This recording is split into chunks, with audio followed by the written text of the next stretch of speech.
Medical researchers, scientists and everyday Australians, including doctors, are among those included on the prestigious King's Birthday Honours list. David Hunter is an epidemiologist who has made disease prevention and the early detection of a number of cancers, including breast cancer, his life's work. He's been appointed a Companion of the Order of Australia and the country's highest King's Birthday Honour. And Professor David Hunter joins me live now. Congratulations. How do you feel about this honour this morning? Morning. Frankly, I was pretty gobsmacked when I heard the news. It's just a wonderful thing personally and a terrific thing for the science of epidemiology in Australia and the world. You've literally saved lives, David. Not a lot of us can say that. How do you reflect on that? So that's the point about epidemiology, is we're trying to actually prevent disease.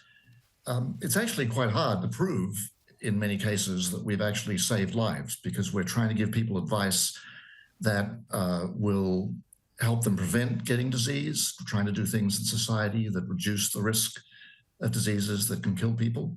So it's actually very difficult, unlike some aspects of clinical medicine, to sort of draw a hard line between cause and effect, what we do, and numbers of lives saved. But in aggregate, the science is actually absolutely key to not only making people's lives better and saving lives, but also trying to reduce medical healthcare expenditures. And what are you most proud of in your long and distinguished career, David?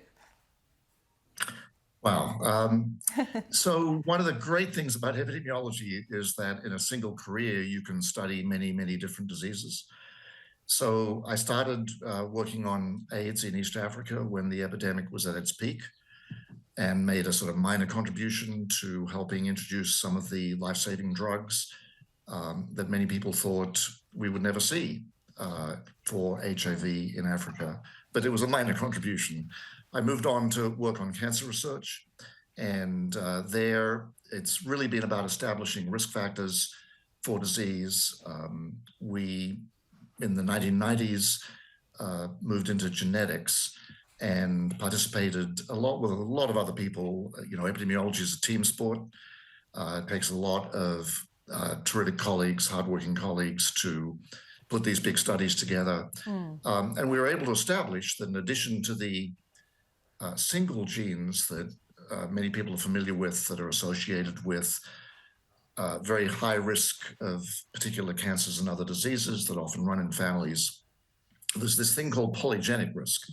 That is the small contribution of lots and lots of little genes that has a major contribution, and we hope will be part of routine understanding of how to reduce risk, how to stratify people's risk, and how to help them reduce risk in the future. Wow. It sounds like you're certainly underplaying things, and you're very modest, Professor David Hunter. But I know you're in Boston this morning. What are you doing there? So I spent 33 years at Harvard, and so I still work here part-time. I moved to Oxford in the UK about 7 years ago.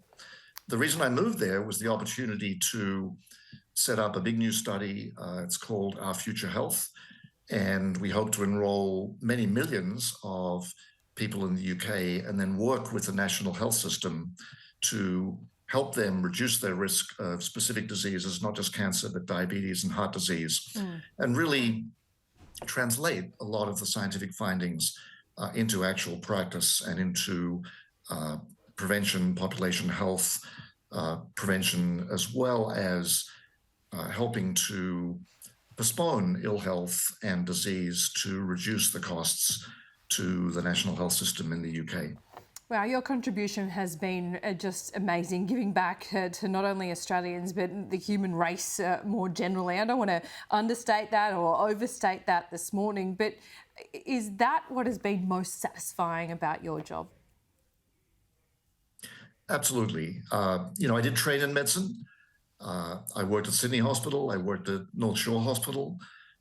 What doctors do, nurses, healthcare professionals, day in, day out, absolutely critical. If any of us develops a condition or a disease, we want the best people to be there with hopefully the best drugs and the best techniques to help us manage that disease, maybe even cure that disease. in epidemiology, we're thinking sort of further upstream. How do we minimize the risks of having to go to hospital in the first place, all the way from injury prevention to cancer prevention? And that's very, very satisfying as somebody who, worked in cancer as a clinician fairly briefly and saw some of the limits of our ability to actually manage cancer once it starts. And so really, that was what made me want to go and try and prevent cancer and other diseases in the first place. And that's really what we as epidemiologists are here to do. Well, thank you so much for your time this morning. Thank you for your life's work. It was a pleasure to talk to you. And I'm sorry that we took 5 minutes away from the work that you are doing, but we really do appreciate it. Professor, thanks so much. Fantastic. Thank you so much.